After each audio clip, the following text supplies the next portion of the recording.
Oh, hello there, darling. Let me tell you about a place that absolutely captures the soul. It's a country where every corner holds a story. Every scent tells a tale of spices. Every scent tells a tale of sea. Every smile is as warm as the Mediterranean sun. This is Turkey, a magnificent bridge between East and West. Ancient history and modern life dance together in the most spectacular way. Towering minarets piercing the sky. Bustling bazaars overflowing with treasures. Landscapes so strange and beautiful they seem painted. It's a place that promises adventure, and it delivers in spades. Our journey begins in a city that was once the heart of mighty empires, Istanbul. The name whispers of sultans, spies, and centuries of intrigue. From the moment you arrive, the energy is electric. Feel the weight of history in the air, grand yet personal. It's a city of delightful contradictions. Sipping sweet, dark tea in a tiny traditional cafe, gazing up at a monument that has stood for over 1,000 years. It's a sensory overload in the most glorious fashion. The call to prayer echoes from ancient mosques, mixed with street vendors and the clatter of trams. This trip is not just about seeing things, it's about feeling them. Our first full day is dedicated to Istanbul's historic heart, the Sultanahmet district. And what a start! We begin with the Hagia Sophia, a building that simply takes your breath away. It has been a grand church, then a majestic mosque, and now a magnificent museum and mosque once more. Standing beneath its colossal dome, you feel incredibly small. Sunlight streams through the high windows, illuminating ancient golden mosaics that shimmer with stories of emperors and faith. Just a stone's throw away, across a lovely square with fountains and gardens, stands the Blue Mosque. Its 6 slender minarets are an iconic part of Istanbul's skyline. It is called the Blue Mosque because of the tens of thousands of hand-painted blue tiles that adorn its interior walls. Stepping inside, with my head respectfully covered, felt like entering a celestial cavern. The light filtering through the stained glass windows creates a serene, blue-hued atmosphere. Next, we dive into the opulent world of the Ottoman sultans at Topkapi Palace. This was not just a home, it was a sprawling city within a city, with lush courtyards, lavish pavilions, and rooms filled with unimaginable treasures. Walking through the harem, where the sultan's family lived, one can almost hear the whispers and secrets of centuries past, including the famous Topkapi dagger, and an 86-carat diamond that would make anyone gasp. To end our day, we lose ourselves in the delightful chaos of the Grand Bazaar. It's one of the oldest and largest covered markets in the world, a dizzying labyrinth of over 4,000 shops. Merchants call out, offering everything from intricate carpets and glowing lanterns. Haggling is part of the fun, a friendly game of back and forth. And then, a perfect finale, a gentle cruise along the Bosphorus, seeing the city's magnificent silhouette of palaces and mosques from the water as the sun sets is pure magic. Leaving the magnificent chaos of Istanbul behind, we take a short flight to a region that feels like another planet. Welcome to Cappadocia. This is a landscape sculpted by wind and time into something truly extraordinary. The land is dotted with peculiar rock formations called fairy chimneys. They are tall, conical spires of soft volcanic rock. Some have darker, harder caps perched precariously on top like little stone hats. The entire region looks like a set from a science fiction film or a page from a fantasy novel. Waking up in the chilly pre-dawn darkness is a small price to pay for what comes next. We gather in a field as dozens of giant balloons are inflated, the roar of the burners breaking the morning silence.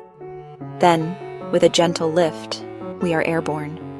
The feeling is one of pure serenity. We float silently upwards as the sun begins to peek over the horizon, casting a golden glow over the valleys. It is a moment of pure, unadulterated joy. From our basket high in the sky, the view is simply breathtaking. Below us, hundreds of other balloons drift gracefully through the air, creating a surreal and colorful spectacle. The fairy chimneys and strange rock formations look like a miniature, magical kingdom. The valleys are painted in soft pastel shades of pink gold cream by the morning sun. It's not a thrilling, fast-paced ride. It's a slow, majestic, and deeply moving ballet in the sky. It feels as though you are suspended in a dream and you never want it to end. After floating high above Cappadocia, it was time to explore its hidden depths.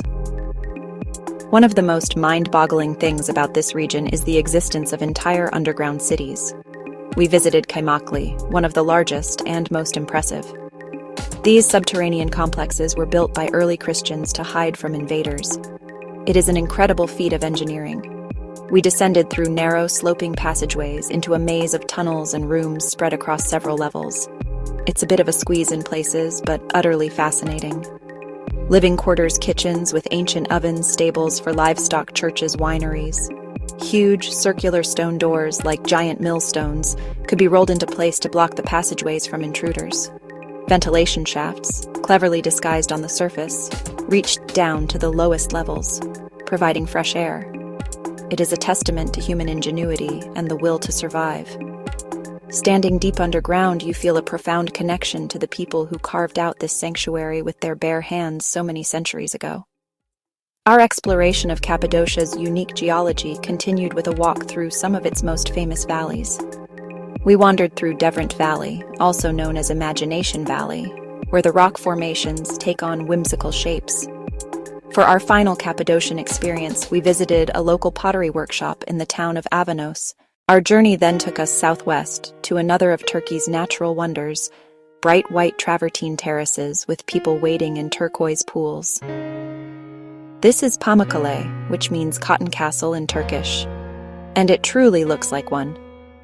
For thousands of years, hot, calcium-rich water has flowed down the side of a cliff. As the water cools, it deposits a hard, white mineral called travertine, forming a series of stunning, terraced pools.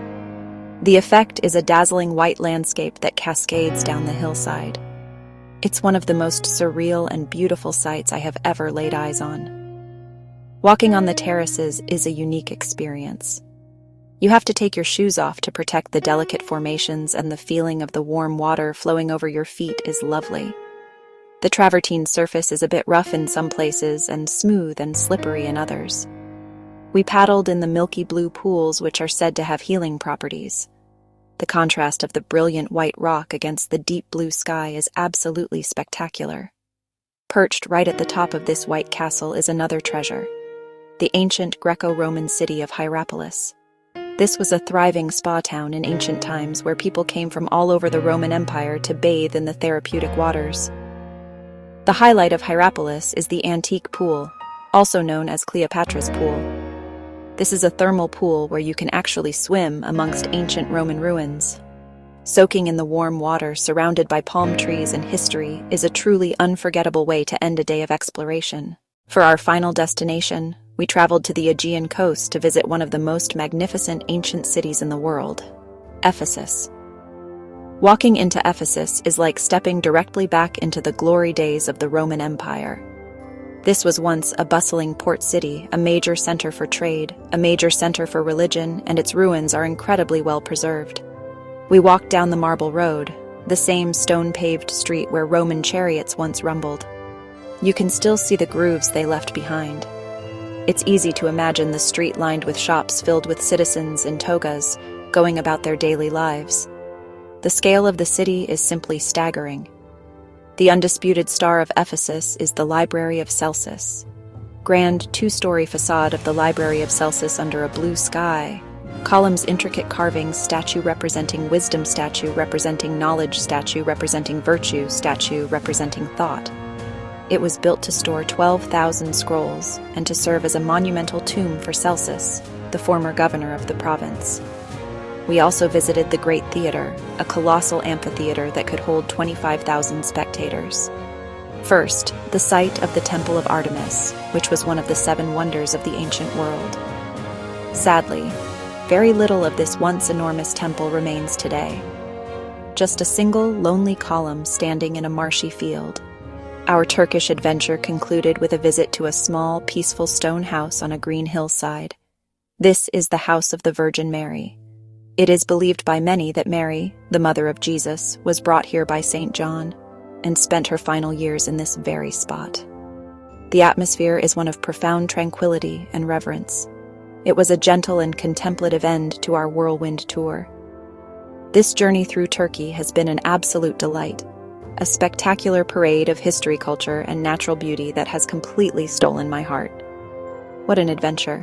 Like, share, and subscribe to Shab's Travel Guide, and follow for more amazing videos.